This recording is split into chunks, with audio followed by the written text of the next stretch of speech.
give you enough to make it worth your time to come. I can't figure out what you expect to get out of me, but maybe Jen can work me over. I will, for sure. Can everybody hear me back there okay? I just want to make sure sound is good. Okay, and I would like to say thank you to Deidre, and who I just met, and CIIS, yes, and of course Laura, and of course David. I'm thrilled to be here with you. Looking forward to this. So I think we'll talk for a while, and then I'm sure you guys will have some questions of your own that you want to ask us. So we'll talk for maybe an hour, and then we'll open it up to you guys. So we're going to start with a little bit of history. David, if you could tell us a little bit about yourself. I know that you came from Iowa to study with JK. What did you been doing prior to the program, and how did you make it out this way? Well, if I could start way back, please. I did grow up on a dairy farm, so I was the oldest of 7. I was kind of the farm carpenter. My youngest brother was the mechanic. You know, we had our duties and just always learned how to make things work. My dad, I can remember when I was a kid, my dad would straighten out nails to use them again. He was a Depression-era farmer, and kind of got an appreciation for reserving resources from that experience. I did pretty well in industrial arts when I was in high school, and I got a first place in this wood fair that got me a scholarship to learn to be a teacher at the University of Northern Iowa. Well, I went for about 3 semesters and determined I didn't want to have anything to do with teaching industrial arts. I bummed around in 71, went to Europe, like everybody did, and worked as a carpenter coming back. Well, no, the first real job I got off the farm, I set cabinets in Winnebagos. So my woodworking career started at Winnebago. And that was pretty busy in Iowa, right? Yeah, that's a big deal in Iowa. But then I worked for a carpenter, one who really valued his work, and who was a real old world type craftsman. That was a great education there too. I then went to an architectural millworks where they come up with architects' drawings and say, build this, when the architect doesn't have a clue. So that was a fun challenge to be able to make it look like what they imagined and make it work. So I enjoyed that quite a bit. And that was just before coming here. The whole time, I was aspiring to greater things. I didn't even know Kranoff was in the country. I knew of him. One of the guys I worked with at that millworks said, show me one of his books, and this would be fun to do, or this looks like something worth pursuing. But I didn't know he was in the States, and I put a down deposit on a school in Missoula. It was a Rosebud School, or I can't remember what that was. It seemed like Stephen Proctor was running that. But I put a deposit down, and then I saw an ad in Fine Woodworking.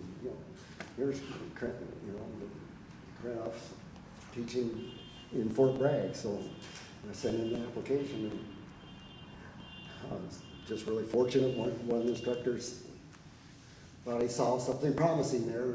I made a wise remark that caught his attention, and it got me in.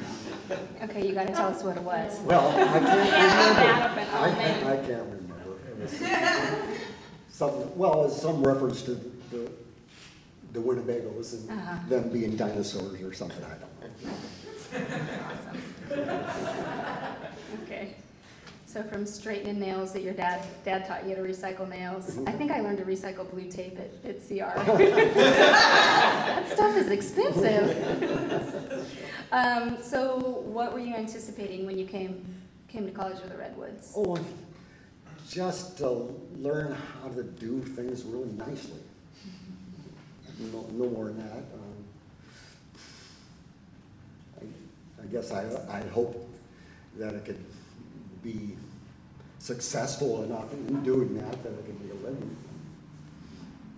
That it'd be one step. I felt like, yeah, I learned how to be a good carpenter. I have challenges doing this millworks. What's the next step? And it was just moving on, sort of thing. And so what you actually learned, did it differ from that, from what you anticipated? No, I think it, I really never considered it, but I think it pretty thoroughly matched my expectations. I was really happy with having been there and getting out what I did. And can you tell us a little bit about how you were as a student and who was in your class? You might ask my benchmate about that. Where's your benchmate? I don't know. Oh. I'm like, is your benchmate really here? That's awesome. That was great. I was the best student in the class, of course. The first year I was there, it was the second year of the course, and I feel like it was kind of still being formulated in a way. And something that has definitely changed since my first year. It felt in the first year that there was a lot of competition. Well, I can do this. Well, I can do that better. Sort of, elbowing. And that was the only time that I'd experienced that kind of attitude. It was in my first class, and that just seemed to largely dissipate over the years. So how was I as a student, was the question, wasn't it? Yeah. Well, I think I did have I was kind of show-offy, I guess, a little bit. I mean, I liked coming up with clever things, and one of the second-year students there was Reg, and I made a hinge, a leaf hinge, and he came over and looked at it and says, "We don't like your kind here." That was a compliment. So, but, I did have maybe more fun, in doing that kind of thing. It wasn't a struggle so much for me. It was an opportunity to really see what I could do. Uh-huh. I never really felt like, oh, I can't do this, or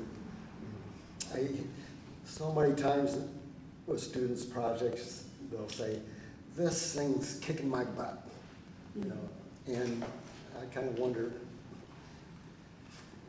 are you working on this project, or are you working with this project? And if it's kicking your butt, you're not working. I don't know. So it was more about you than about the time that it allowed. Because as I'm sitting here as a former student thinking about it, and I'm like, man, was it a struggle for me? And I'm thinking, I think it was a struggle, but I remember it as like a friendly competition, what you're talking about. Right. But I wonder if it was more about you as a student or if it was more about the environment. And you can't say. I lost on that one. I can't say. No. How did it feel to be studying with Krenov? And this is sort of a three-parter. How would you characterize him in that period? So back when you were a student, and then how over the years did you see him and his role in the school evolve? Well, I think first off, I really didn't fully appreciate, what he had to say or what he was about. So the first year was, I'm working in this great place and got this guy who's famous. The very first years, we've always had 3 instructors during the course of the class. There's 6 days of instruction, so they're patching together. The director, like Laura, is teaching 2.5 days. 2 people split remaining time. 3. 2. 3. That's how it's evolved. Yeah. So, initially, while Jim was sharing a shop with 2 of the other instructors at a storage unit, and he was only at the shop during his teaching days at that time. And, you know, so every day was pretty unique. Oh, this is Creighton's day, and this is Burns's day. So, and, you know, they all had a different flavor to it, so that was kind of fun. And, you know, there was a period where he seemed to kind of lose steam a little bit. There was one year that was a little challenging in a variety of ways. And, you know, I remember Brita once asking me, do you think he's there enough? You know, that he just wasn't putting in a lot of time. When I was a student, one of the fellows in the class decided to go off, learn how to build a boat, and kind of left his bench and then left town. And Krenoff, though he had his bench out to that storage unit, started working in the shop and working on the project, extra hours, or he'd stick around the night and work on that project. And that was kind of where he got started, you know, being participatory in the class. Let's see, that was the first year I was there. The second year, he was working at north of town at the storage unit. And the treasured corner of the bench room was the southwest by the machine room, and there's a door right there. And I got that for my second year, and I like to say the only person that could take my place was Krenoff, because as soon as I was gone, he appropriated that bench for a good 8 years or so. He occupied that bench. So his involvement changed, you know, and it got to the point where he was there all the time and working constantly. It was usual that he'd do at least 3 projects a year, and this on top of helping everybody with their projects too. You know, it was just, work was not an obstacle to him. You know, it just flowed. It was so natural to him. You know, he just developed those capabilities and had done it so much that it was no challenge to be productive. Interesting. Okay, and then stepping back just a little bit in time. So you did your second year, and then you took about 2 years before you took the job at the school. So what did you do during those 2 years? Well, I was, between my first and second year, I worked at Krenoff's storage unit shop with a couple of other people. Burns still had his stuff there, but he wasn't working there so much. Reg Herndon was one of the first and second year student. He was out there. And I started on a project at school, couldn't finish it.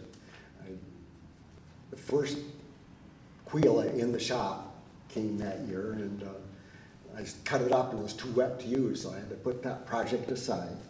So during that summer, I started on that dressing table again made of Quila. And that was the first Quila in the shop, and there must be some Quila here somewhere. But, it's just a really favored wood. Oh, the stand on this elm desk over here is Quila.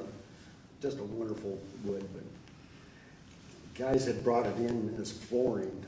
You know, these guys were surfers, and they'd fund their trips by buying wood in the South Pacific and shipping it here and selling it. And they honestly did. One of the guys built a house and used it for flooring, and you know, I just thought, gee, we could do something better with this.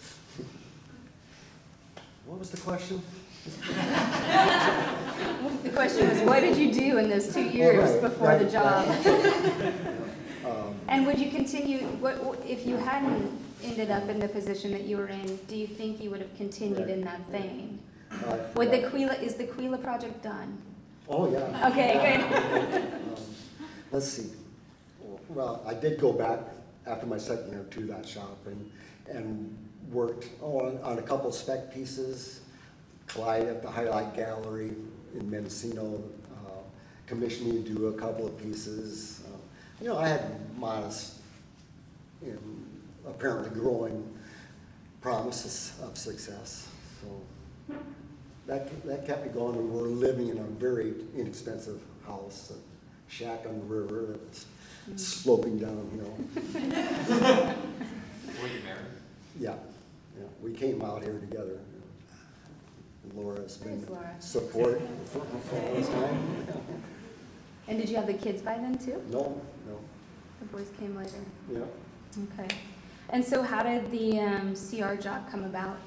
Well, you know, I'm not clear as to exactly why it happened that the person in my position just kind of left in the middle of the semester, second semester, middle of April, and it was rather a sudden thing.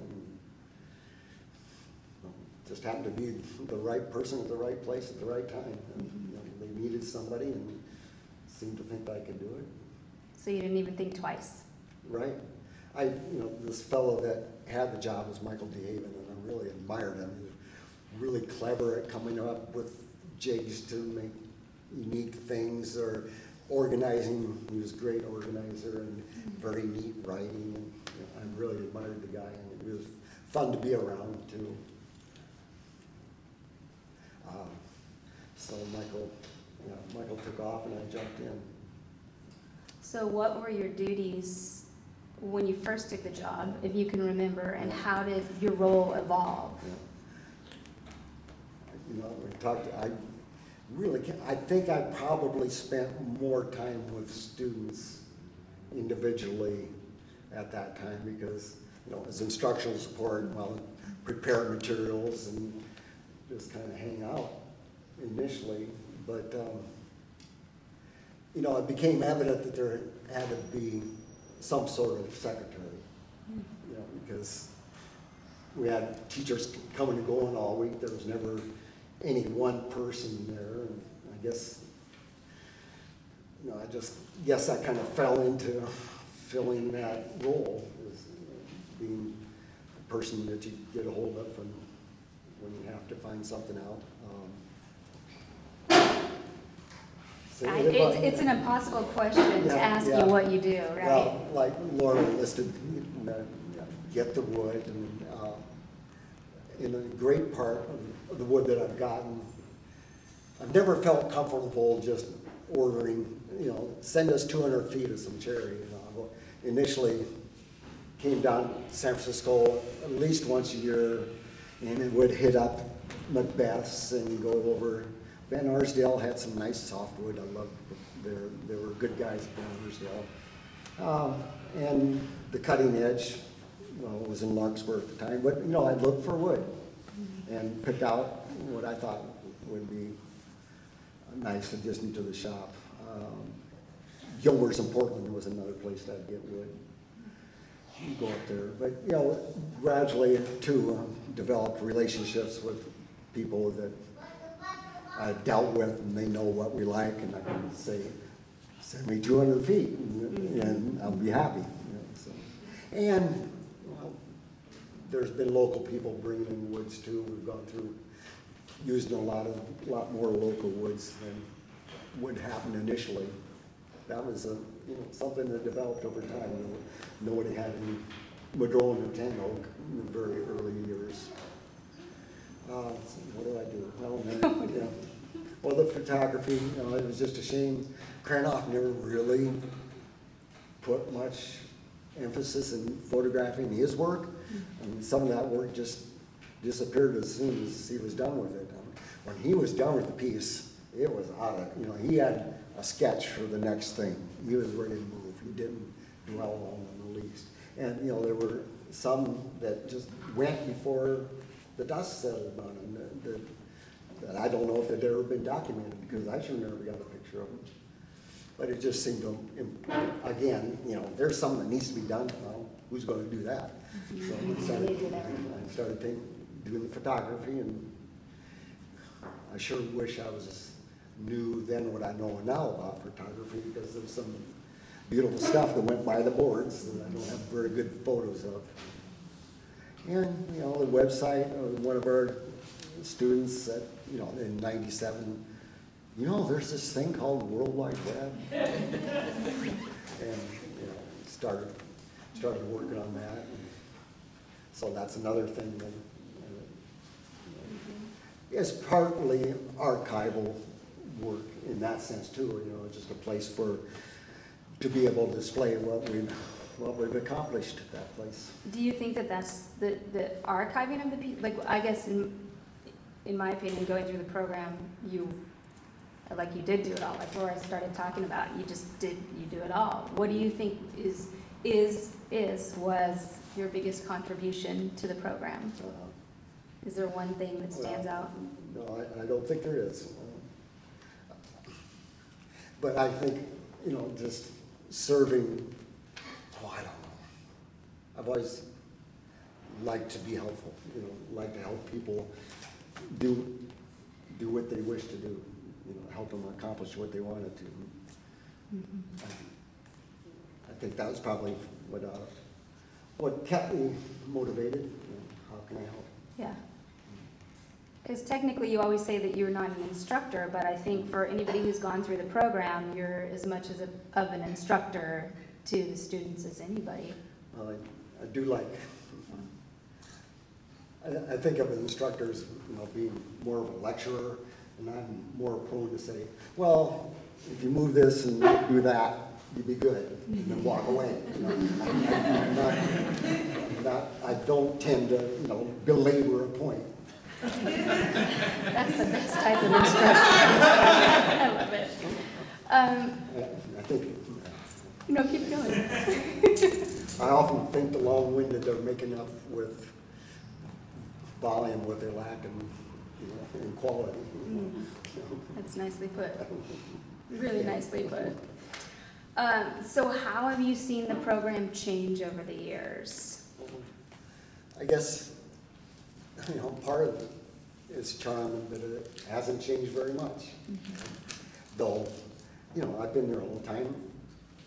I don't know if I'd recognize it if I did, you know, but for people coming back 10 years ago or so, they see Fort Bragg's changed, and I don't see it changed. So I don't know if I'd be a good reference for that. How has it changed? Well, certainly it's become less rigid in the since 2009, as far, or, yeah, well, less rigid, less imitative.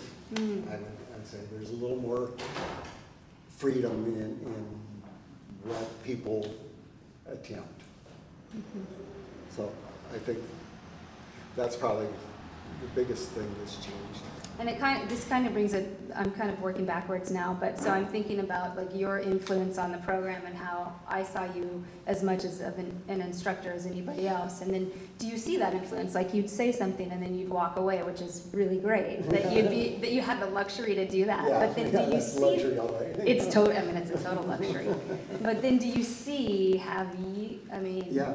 how have you influenced the program? Do you see it? Oh, the program itself, right? Or the work? Yeah, well, I can, you know, I can think of aspects of certain pieces that I might have come to think of it. You know, might have, you know, had some influence on it. And it's not like I they're just suggestions. They're, you know, oh, you got a great start there. How about if what happens? Let's look at this. So, you know, there's been several pieces that I can say that, yeah, it's not so much that I feel like I designed them, but I helped to make them what they are. You know, people have asked too, you know, do you make furniture? Well, I work here 40 hours and I get my fill, and I really felt like, you know, people say, well, don't you miss it? And I said, well, there's a little bit of me in that cabinet over there, and that table over there, you know. So I always had the satisfaction of, you know, feeling that, yeah, I had something to do with that piece being there. So. And do you see that type of influence, like, from all of the different instructors? Because there's so many of you, like, we were talking about earlier with somebody, how it was great that there were several instructors, and it was, you would kind of decide who you'd want to go to for what answer, but do you see that? Everybody who's been to the program's like, yeah, you want the long answer or the quick answer? You want the program. Do you see that balance out? Well, I don't think that could help but to occur, but then to an extent, you know, all the instructors had at least 1 year with Current off, and we have this common ground, this basis, and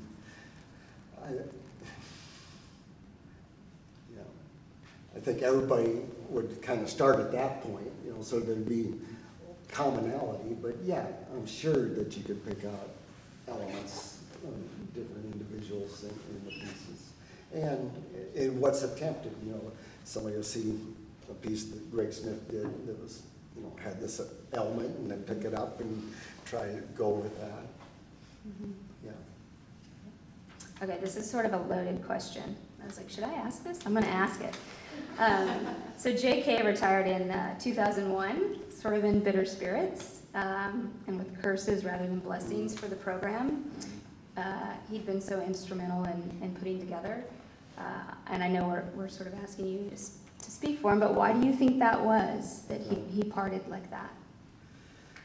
Well, he always wanted to be needed. And I think to some extent, moving on, that we didn't need him anymore, and he was just angry about not being needed, and and wasn't particularly happy with what he felt would be carried on from his legacy. That he didn't think that the right points are being emphasized, and he did say, well, Laura's graduation, I think, wasn't at the time where he said, "You'll have a very good technical school." That was a curse, because that was just an implement. He was, his work was very careful, but it wasn't precise. He didn't like precision. And it's an engineering attitude, I think, that expects precision. And I wish I could define the difference between taking care of what you're doing and being precise about what you're doing. They're two different things. And the work that is produced gives evidence of its upbringing in a way. If you're measuring to within a hair's, within a thousandth of an inch, everything's going to look stiff. And if you're, just more relaxed about it, I can think of Jim saying over and over, just relax. And, and I think the pieces that were developed with a relaxed attitude are a little more warm and a little more inviting and a little more friendly. So how do you convey that? I wish I knew how to convey being More relaxed with the work. Yeah. But I do think maybe in part that if you're a little more familiar with techniques, sometimes people try to take on too much at once or expect to progress more quickly than is reasonable. And if they just take the time to really be familiar with fundamental things, the simplest things become easier, and you don't worry about them so much. You don't have to think about them. Jim often talked about we're regaining habits here, and, just getting the habit of always taking the care necessary to accomplish what you want without worrying about it. And I do think that familiarity aids in that. This is a guess. That's the best I can do. Yeah. Well, I think we can just see from the work that's in here today that it's not just a technical school. Right. So it's great. So you worked with JK in his home a little bit after he retired in 2002? Once in a while, something wasn't working, he'd call me. There was also another fellow that he was, kept in touch with the fellow that had Todd Sorensen, who's taking my job next August. So have that commonality. But anyway, yeah, and I just visited him for the heck of it, aside from, going out there. And how was it working with Well, him after the school? Well, I didn't so much do work with him. I fixed a couple of things. It wasn't like I was helping him with anything.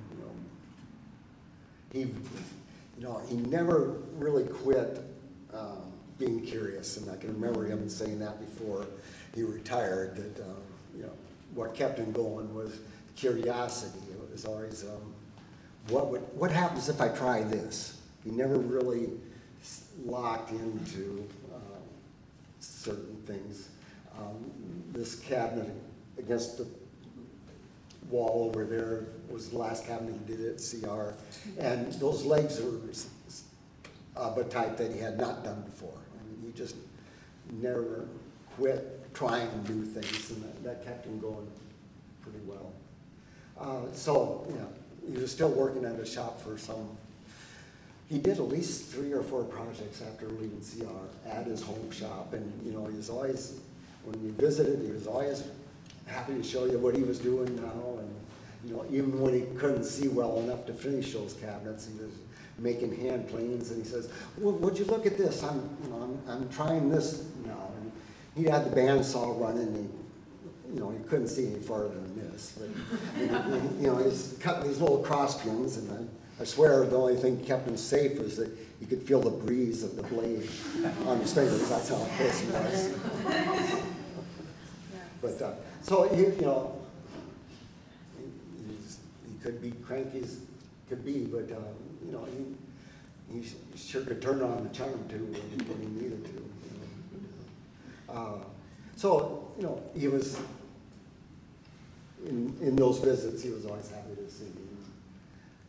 Even during the time that he retired, that he wasn't getting along too well with many people at all.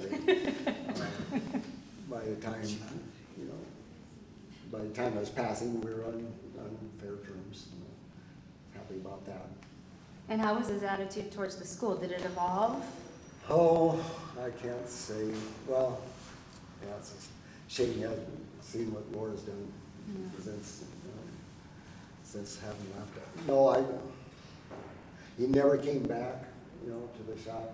Well, he initially tried to, but it was just a pest, and he said, "Go away." And he didn't come Did back. you change the lock on the door? Yeah. Oh my gosh, I was kidding. And I got to the point where his wife Rita, loved to keep in touch with, come to the shop once in a while. And he forbade it. He wouldn't let her come. Well, Jim died on September 9th. It was a Thursday night. And Brita was at the shop next night with her daughter at Elephants. Let's have a beer. I'm glad to be back here. So it's something that she really missed. And and she loves that contact. She loves hearing stories about who we knew. I go out there fairly regularly still. That's great. And that's a perfect lead into, you said it's a shame that he hasn't seen what Laura's done with the program. Mm-hmm. How do you think the program's evolved since he left? I know there was a transition, as Michael still being the director, and then of course the search, and Laura's been on now for 5 years. 5 classes, right? 5 classes. So how do you see the program evolve since he's gone? Well, as I said before, I do think there's a little more freedom in what people try to take on. And, it's still how many pieces could you point to here that you can see Krenoff all over, So I think part of our success is having this grounding, this belief in elegant simplicity, something that isn't overworked. I can't think of a better term offhand than that simplicity, the lack of ostentation. So much of that. you know, I think that remains even in the work that doesn't resemble gyms at all. That there's this ideal that perseveres, that's more general than this is a crayon piece.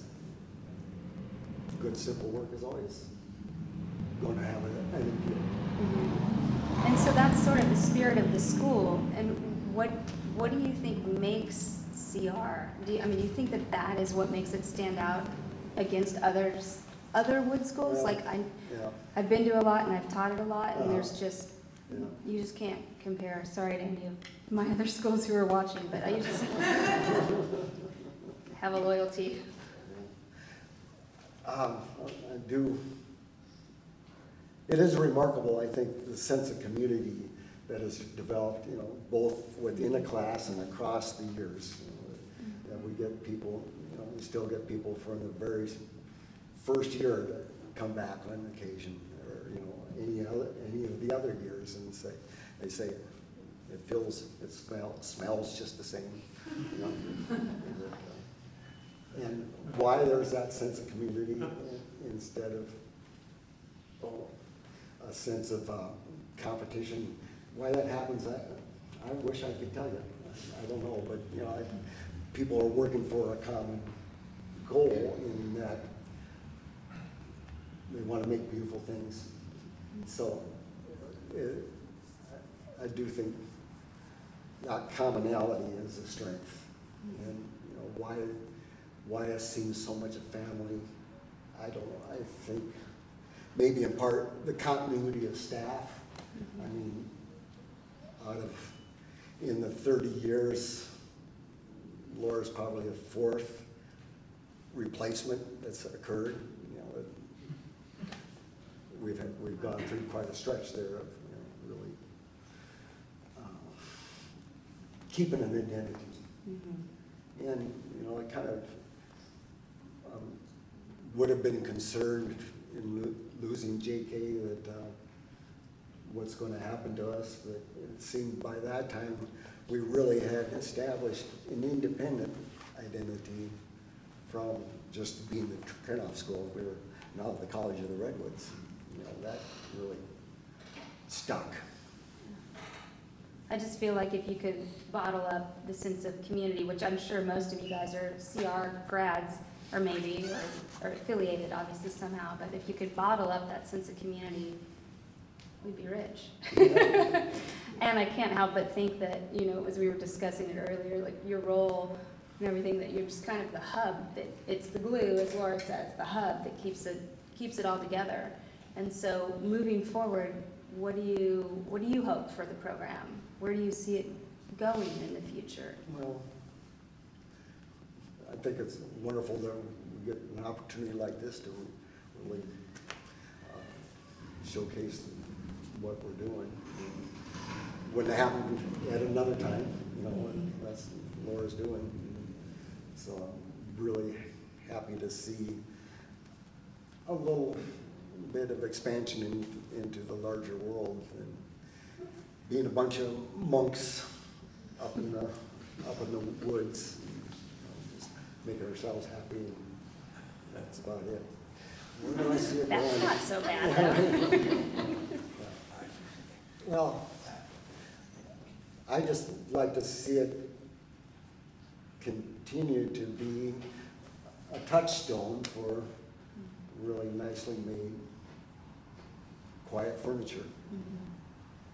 So if That'd be my hope that it can continue. If a student was to take away one thing, like what do you hope that they leave the program with? Oh, Is it an actual technical skill, or is it the feel? no, or? confidence in their abilities, you know, and confidence in their ability to solve problems, no matter what it is. I think give them enough information, enough experience that, well, I saw something like this before, I can deal with it. So I think that no matter what I've said, no matter what somebody does after leaving that place, even if they're a ditch digger, they dig better ditches than anybody else. So you can't, you know, the experience of that place can apply to so many different experiences. situations that, you know, we tell people at the beginning of the year, tomorrow I'm skipping out on a tools and techniques class the first day, but, you know, we tell people, this is where you learn to see. And, you know, that's the starting point for so much of what we're doing when we're sharpening. You see that edge? Yeah, you really didn't before, did you? You know, we get people coming there and think they know what sharp is, and then, oh, that's what you mean. So, you know, learning to see, I think, is one of the most important things that we teach. So, you know, and that can apply to whatever you're doing. Yeah. You're learning to be conscious. So what are you gonna see in your retirement? What did I say? I don't know. I have some kind of, I have a great one. A lot of busy time, yeah, I am. Well, the Krenoff Foundation received a grant to do some archiving of photos of Jim's work that are still at the shop, and wanted to try to get, you know, there's 4,000 slides if there's a dozen in that shop, and to get them digitized and cataloged. So I'll be spending a fair amount of time on that. Starting a shop this summer at home, and it's going to have a guest room on it. I always want to be able to provide a place for visitors to stay and not be in each other's hair. So next spring, hope to have that going. But, you know, I have things to do at home that need finishing. Isn't that right, Laura? Family that wants things done. I have to make another chair for a desk. Nice. So I don't see slack time in the near future. Mhm. So even as we were talking a little bit earlier about these things, I mean, it still seems like even in retirement, you're talking about this guest room and you're talking about archiving the images for the Krenoff Foundation. It seems like Doesn't sound like retirement. it doesn't sound like retirement, but it definitely still seems like you're going to be a hub, which is awesome because I said sitting up here, I'm probably going to cry thinking about David leaving the program, but it doesn't seem like you're going to be that far. So what will you miss most? Oh, well, I was gonna say, what I'd be happiest with is not having to pick up with people anymore. And probably what I'll miss most is picking up after people. I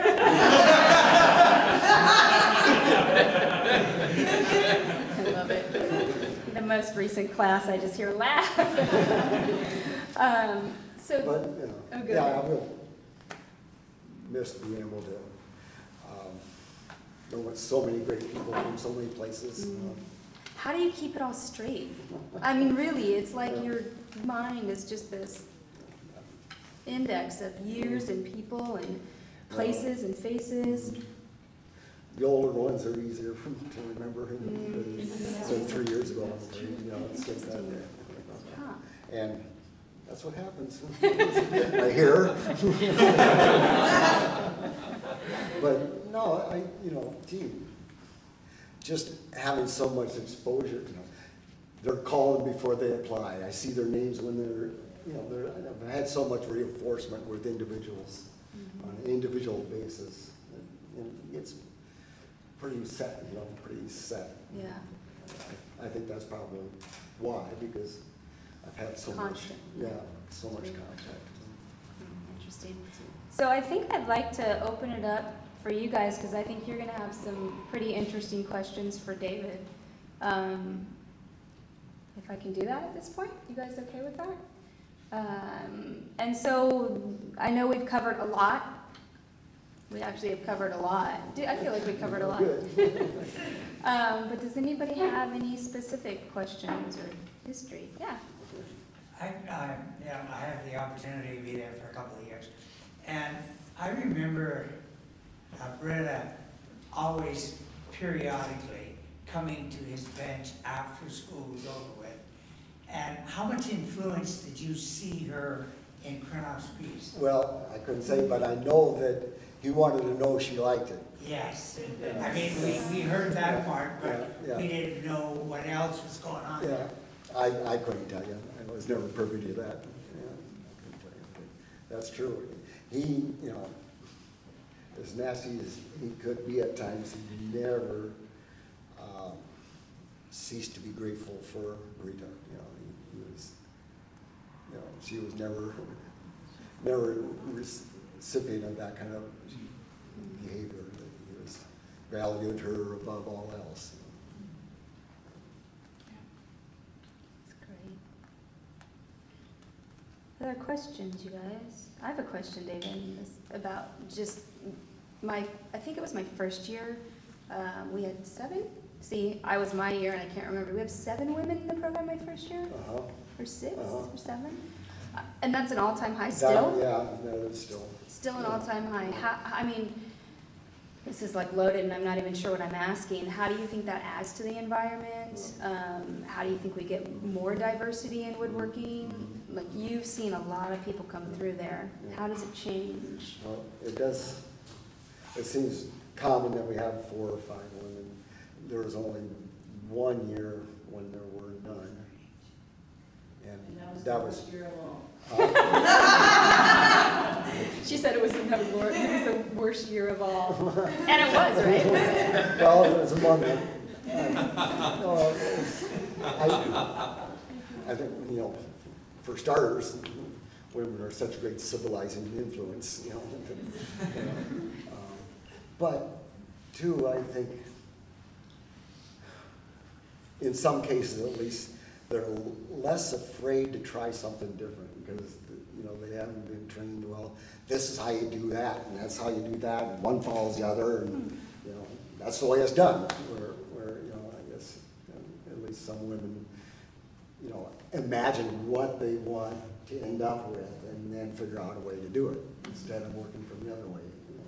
So design comes maybe, I mean, of course we're generalizing, but design comes before the technique. Well, I think it might be easier for women to be imaginative than, you know, somebody based more on technique. I don't. You know, we've had quite a few remarkable women go through there. At one time, there was, you know, kind of a fuss about, well, you should be, you know, in advertising women's magazines or something like that. And I never really thought that was a great idea. We want woodworkers who happen to be women rather than, you know, women. I don't know. Interesting. You know, love having the individuals with the conviction to want to be there, you know, rather than, oh, you're a woman, come on over. You know, you need to have that idealism or, you know, goal, desire to be creative. Yeah. In wood. So how to make it more attractive to women? I'm at a loss. Like I say, we've had several remarkable ones, and several of them here tonight. But I don't know how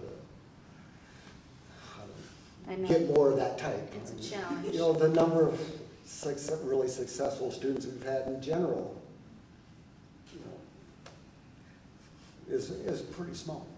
You know, the number of people who've been happy to be there is pretty large. But, you know, to pursue this kind of work solely is a pretty tough road to hoe. And, you know, there's not many who could accomplish that, and, you know, some of those who have are women.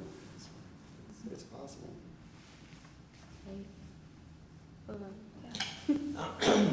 When the College of the Redwoods started, there were very few woodworking schools. And now there seems like there's hundreds of them. Yeah. Has this affected the college? Do you get the same kind of number of people who want to come, or are there less people now? Or? Well, it does seem be logical to expect it would have dropped off. Yeah. You know, during the heydays, late 90s or so, we were getting, on average, 60 applications a year, somewhere around there. After Jim retired, it dropped fairly dramatically. We didn't have the figurehead there anymore, but we still we've never been short. We always had more applicants than spaces. A couple of years ago, it started going back up again, a nice increase, and I had hopes for that. And here this past year, it dropped off a little bit. Our summer classes, which probably are more competitive with which woodworking programs, or like Mark Adams or something, where you're there for 2 weeks and crank something out, There's a lot of those kinds of things. And I would think that that'd be our heaviest competition, but this summer, for some reason, our classes are full for the first time in 5 years. And somehow it bounced back, and I don't know why. It's those places that have popped up kind of are personality mills, and this week we have so-and-so with his wonderful chairs, and next week it's going to be double twist bending with steam bending with so-and-so. They just keep moving through, and again here we have this kind of unique identity that has seen us through. I think there's something special people realize is there. I was in the class of '88, and had my wife and I, Bobby, have kept up with the program ever since, and before, through the Tools and Techniques class in '84, and it always felt to me, I don't know if this is true, that Michael Burns had a quiet hand from its inception all the way through to Laura. And we talked a lot about Jim, but I wonder if you could reflect a little bit on Michael. Yeah, that's a good one, God. Sorry, Michael. Well, yeah. And his style also kind of emphasized the elegance in figuring out how to make it simple. Even Kranoff referred to him as Father Burns. He just went through seminary school, he was raised Catholic. He taught Friday afternoons and Saturdays, and I remember that as being kind of special. That there was a different, well, certainly a different attitude about the work. And it was, we had 3 unique personalities in that first stretch. And like Jennifer said, you go to the person you want to get the answers from, and it suits you. But, I mean, Michael, sorry. Go ahead. He was instrumental in getting the program to start, right? Well, he was certainly on the ground floor when Kranoff found a place to live at up north of town. Burns remodeled the house. Another fellow, Creighton Hoke, really worked on the shop itself. And, they got together at the end of every week on Friday and had an elephant beer, and that's they discussed what was going on in both places. Burns had a good disposition, calming. Yeah.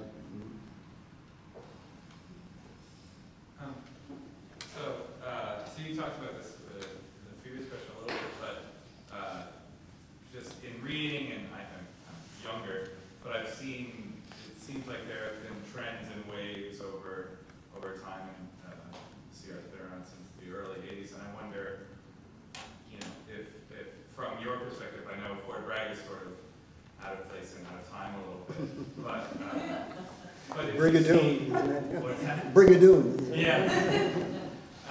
But if you see, I mean, so recently with things like the maker movement and this sort of DIY culture, have you seen either in the students you get or just in the sort of woodworking world around you, like, you know, these trends come and go, and if you have like an impression of, you know, what this one looks like, and if you've seen, you know, these sort of revivals, or, because I would say, or if you think we are in a revival at all. Right. Or, you know.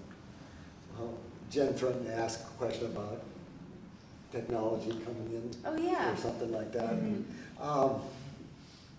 that seems kind of similar Yeah. to what you're wondering. Yeah, basically I was wondering if technology, like, if technology fits in at all, Mhm. and if so, where? Boy, you know, I can't think to any great degree, like I said, we're a place out of time there. And the people who want to come there want to come because of what we have to offer rather than bringing something in. But, you know, there's no question that somebody who's had some of that experience is going to leave it, some of it there. But, you know, it'd be in passing more than, I don't know if anybody will make a dulcimer again.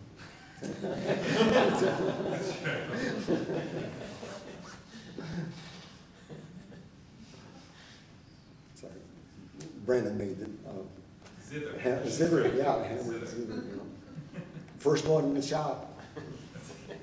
Assume the last. Yeah. I got another question. Of all the students that you've run through and all the slides. that You were the you- best, Arnie.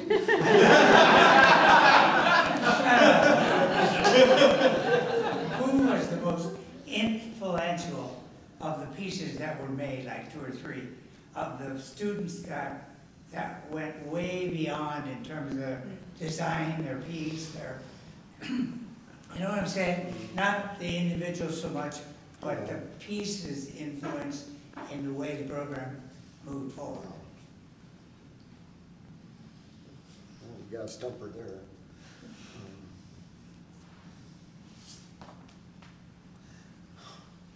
Well, funny, I don't know, almost wall cabinet.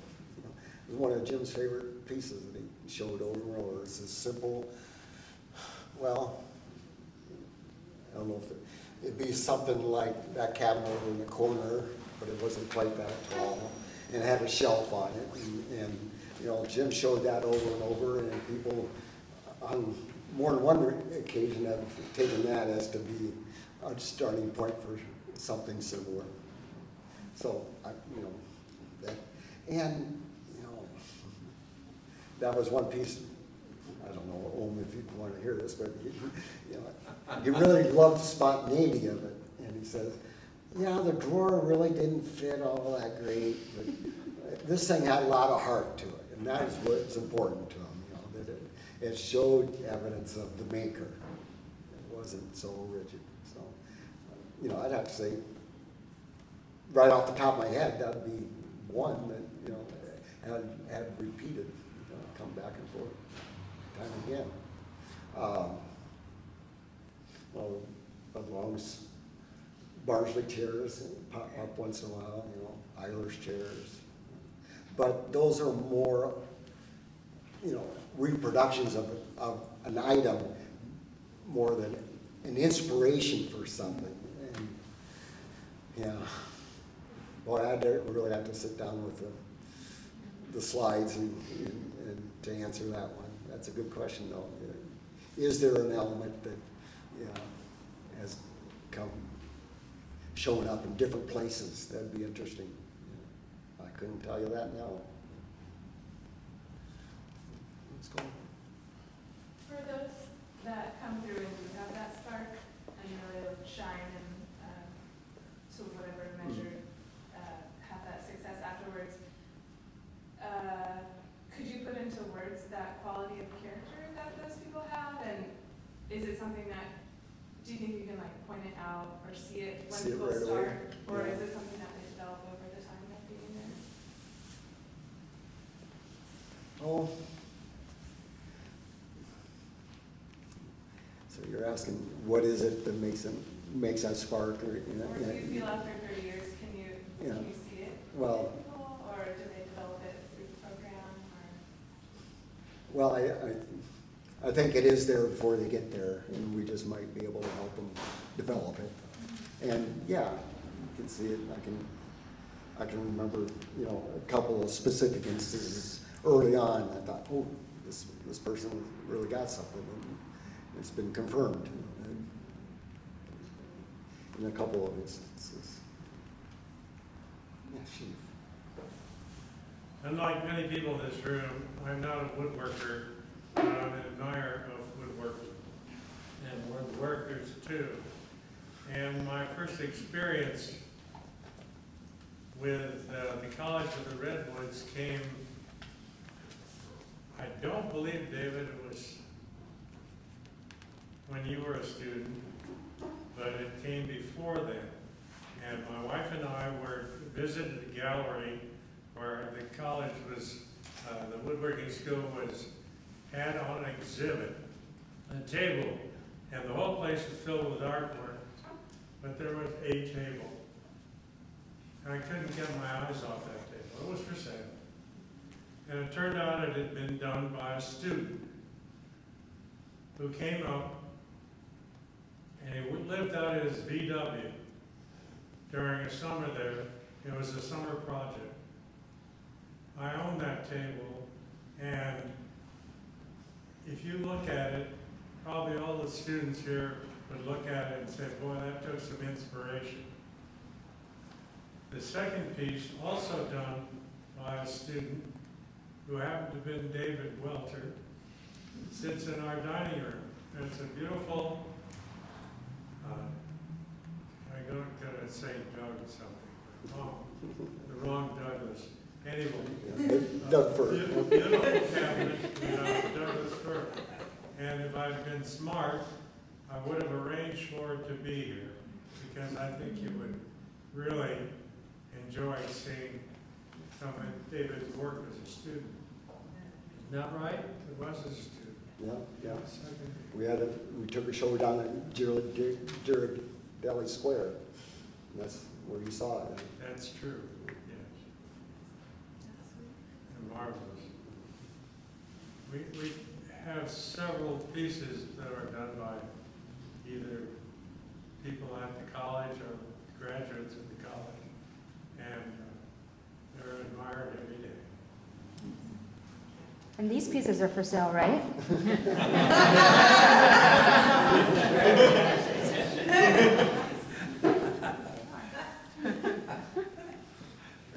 Swallowed by woodworkers. So we're just about at 7 o'clock. Does anybody else have any last question? I have a question. Oh, hey, Zach. I think one of his most notable things were his writings and his working philosophy. And I was just interested if you could maybe speak on that and how that influenced the individuals that came through the program, and maybe how much he just spoke about why he felt certain ways in his work in the studio. Boy, it's kind of out of my field. But, well, the first book, The Notebook, I think, was really kind of more of a philosophy book than it was a technical book, and it appealed to a broader range of people than just woodworking, and so I think there was a great deal. I think that was one that he was most proud of to begin with. I'm not sure, what you're after here, but you want me to talk about what he talked about, or why that worked, or why his books had that appeal? Why do I think? I'm not necessarily seeking a particular answer. Uh-huh. I think it's definitely something that a lot of people think about when they remember James Grinoff, his writings, and reading those books for the first time. And I just wonder how that influenced things. Yeah, it's kind of, I thought it's kind of like cherry picking from the Bible, you pull out of there what appeals to you and go with it, you know, so.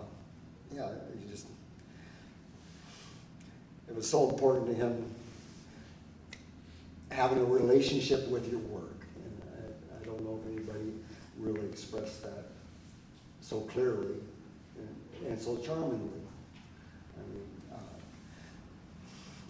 Zen and the Art of Motorcycle Maintenance is a great treatise on quality, but it's a hard slog, isn't it? Where Jim's books, you know, I sit down and, you know, talk to an old friend. You know, there's this warmth that, you know, was in his books as well as his furniture. But, you know, I suppose the feeling that he was an approachable person, you know, through his books had something to do with his success.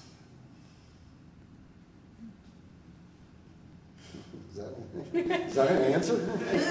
Ding, ding. You got it. Laura? If I could just make a closing comment rather than a question. I also wonder what makes the school good. I came to it and I inherited a fantastic system almost. And part of it, I think, of what's good about the system is how holistic it is. It isn't broken up into chunks. And I think one of the most whole parts of that is David and the role that he fills there. He's there 5 days a week. He sees everybody in the way the instructors kind of like come and go to an extent more than David does. And I think he's been really fundamental to this thing that we can't describe that is good about the school. And I'm terrified. I do think that David has a huge role in really the success, keeping it the way it is, and making it whole. To piggyback on that, I talked to Britta last month, and she told me that the program would not have survived had it not been for David Welter. I've heard that too. She's a sweet person. But not known. And she speaks the truth.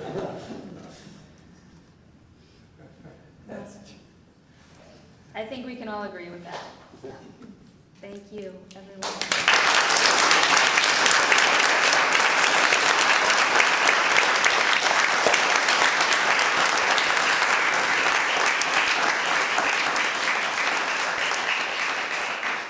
I've been pretty lucky. Thanks for coming.